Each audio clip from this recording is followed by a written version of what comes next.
are you? Hi, Daliah. I'm very well, thanks. Well, thank you so much for agreeing today to talk to us. The Borderless Jobs, now we're trying to do a series of really delving into the truth and trying to really find out what the industries are going through. So we're calling this Chat with the Experts. So I understand that you're an expert. Chef Ol, you started in the incredible and delicious Ottolenghi. You've moved to director of the S Group. You've continued in the vegan direction, I understand, and specialist in Leon chain, and now in Rudys Vegan Butcher, which used to be a diner, right. But now it's a tech company. Correct. So being a typical a craftsman, I'm always trying to verge into tech. So we're trying to move from low tech to high tech. So the project that we're currently trying to explore and to manifest is a food tech company called the Rudys Vegan Butcher, where we draw a lot of R&D that is based in Israel, and using our manufacturing site based in Lancashire in the UK. We are currently spending a lot of time in trying to make fantastic meat and fish analog in a way that can benefit the planet. Wow, it sounds fascinating. So you've been in and out of the kitchen, and Yes. You've been managing restaurants and working in restaurants, for many years now.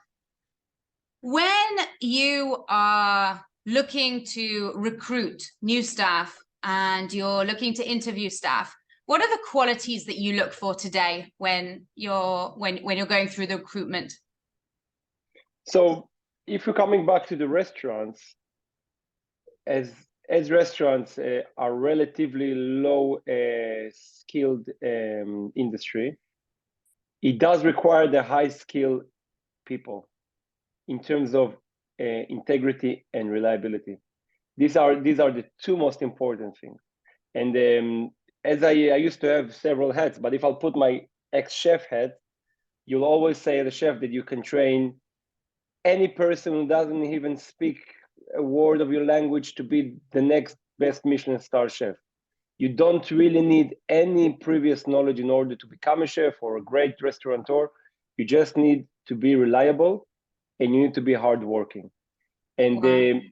The problem that we have had and will have is the reliability of the industry, on the workers in the industry. In my days, I was classically trained in very, very, very harsh environments, and you used to get shouted at and abused. But nevertheless, you always had that integrity of, kind of working as much as you can and even giving notice, or, this type of privileges are no longer a reality. It's very, very common these days that people just don't come to work and just don't even bother telling you. Just, you show up, there's nobody coming to the shift, or the people don't show up to the shift and just disappear. Oh. And it's very, very, very, it's very much a reality for us. So that's your, I mean, we see the tough work in the kitchens, and, we see the Hell's Kitchen, like you say, and everyone's shouting, and, all the chefs are on their best behavior. But, do you think perhaps the shortage of staff, I mean, how does it really affect you today on a daily basis? So, I mean, if you kind of do reverse to it, I think if you do reverse to what happened during COVID, one of the reasons why I'm in food tech now and not restaurants was because of COVID, because of my personal ambitions, but a lot of it was to do with staff. Before for sure, but during and after COVID, it's literally impossible now. Certainly in the UK to find any staff in the hospitality sector, which is waiters, porters, managers, chefs assistants. It's literally impossible. And the Brexit with the COVID and all the changes, I think a lot of cultural changes in the generations makes it a very, very difficult one. And also, in addition to what you just said about Hell's Kitchen or working in acclaimed restaurants, there is not many, even in the more, say, technically advanced restaurants these days, the level of skillful chefs is diminishing. So you don't really need to be very skillful. And it seems that not many young people want to be chefs. They want to be, I don't know, influencers or something. Well, you've touched, yeah, I mean, you've touched on some really good points there, because I mean, lots of people are like pointing the finger and they're saying, well, it was because of the Brexit. And before then, we had, you know, plenty of staff.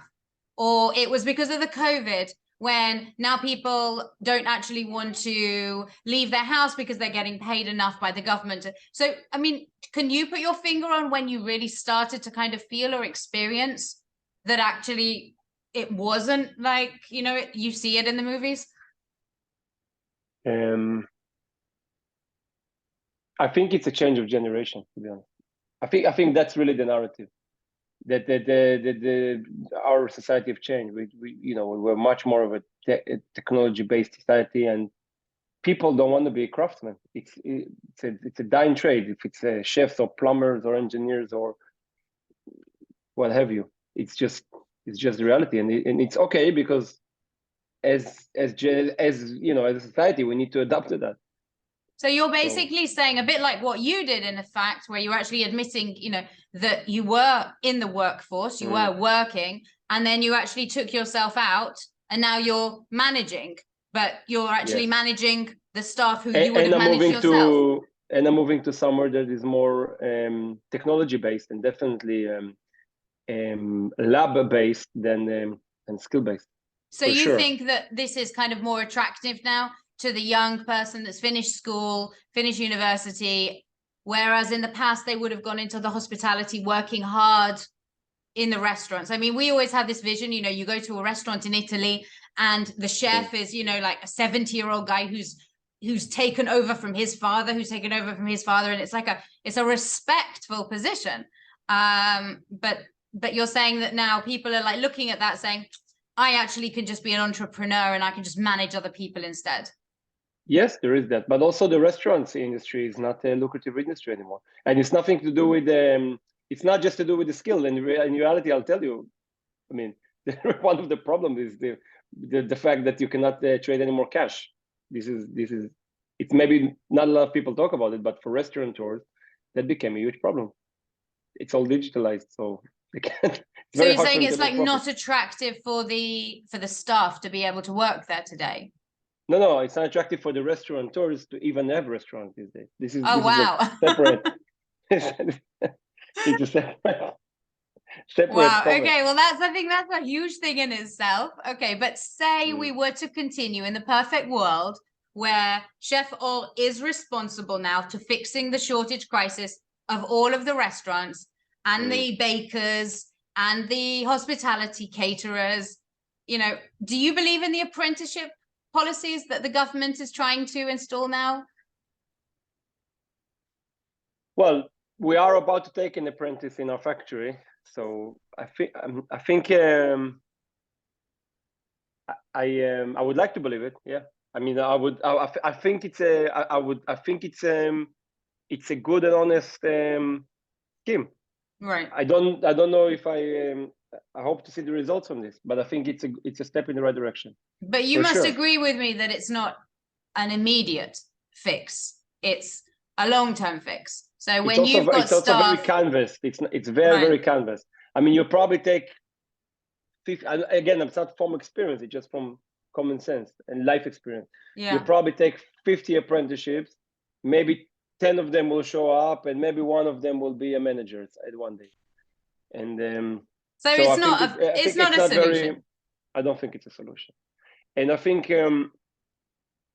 one of the biggest problems, if not the biggest problem today in the UK, is finding staff. It doesn't have to be skilled staff. And this is for sure the fault of Brexit.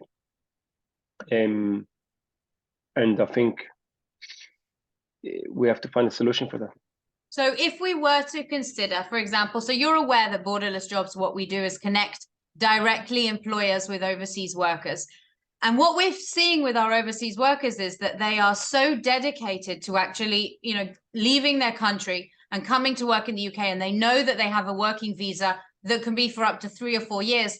They're not really interested in like moving from restaurant to restaurant or place to place. First of all, their visa doesn't allow it, and it's a headache to try and change a visa every time. But secondly, it's a kind of like a gratitude. It's a feeling of, oh, you've given me that opportunity to come from, I'm actually going to really now dedicate myself to this one employer. I want him to be happy with me because I want him to keep me on for the next few years. I mean, do you think that does that run with you like as a good plan? I think it's the only way forward. I think it's the only way forward. And I think it creates a symbiosis between the employer and the employee. And I think it creates a commitment. Yeah, I totally agree with you. So you don't think we can? Sorry, go ahead. Yeah. No, I think that for somebody that comes from abroad, just the fact of getting the opportunity to immigrate to a different country, yeah, it's a huge benefit in the sense of gratitude. So I think as an employer, it's something that you should aspire to. I think also we've also seen that a lot of our subscribers have said to us, I'm not even interested in immigrating to the UK, but as a budding chef, I would love the opportunity to have a job, legal, you know, obviously that I can work for and have it on my CV so that when I want to, you know, escalate in my career in the future, I want to go and work in Dubai, I want to go and work in Vegas, I want to work in these, you know, great restaurants. I've always had like a year working in London. Yeah, so I think even that, I mean, if you were to get, for example, you know, resumes of budding chefs that say, I'm really looking forward to working as hard as possible for you for a year. I mean, does that help like a restaurant to kind of plan for the next, for the future? I think so. I think it's a great tool. And I think the fact that I think somebody like your companies that can do a seamless and straightforward connection and networking can really, really help, because, you know, as a restaurateur, the last thing you want is to go through loads of resumes and then go through red tape of getting the sponsorship visas, and it's the money that's involved in that as well. Yeah. We have some experience in that in a different business, in other business that we had. It's you know, it's quite challenging, to say it lightly. And exactly. do you know a lot of other restaurants that have considered maybe it is worth me hiring from overseas, and they've had this kind of misconception, it's just too hard, I'm just not going to do it? Well, my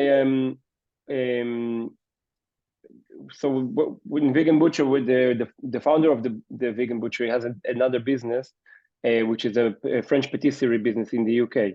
And after Brexit, he is forced to hire a French patisserie chef from France. Right. And this process is very costly for him.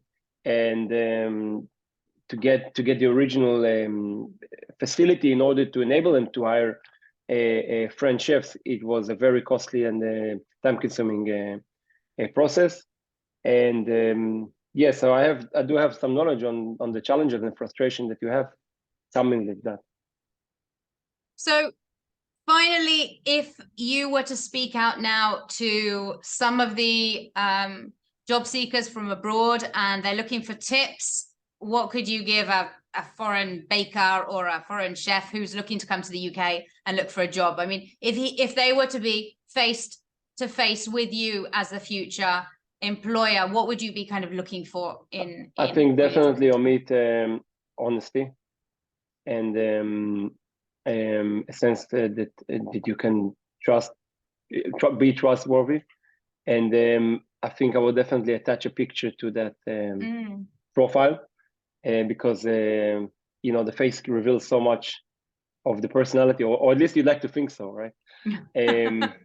So I think that's really the one thing that I would say to job seekers out there. Oh, well, look, I just want to really thank you for your time. It was so interesting really talking to you. I'm really looking forward to coming into London and having one of your delicious non-meat vegan burgers and trying it out. And thanks so much for your time. Thank you, Daliah. Thank you so much.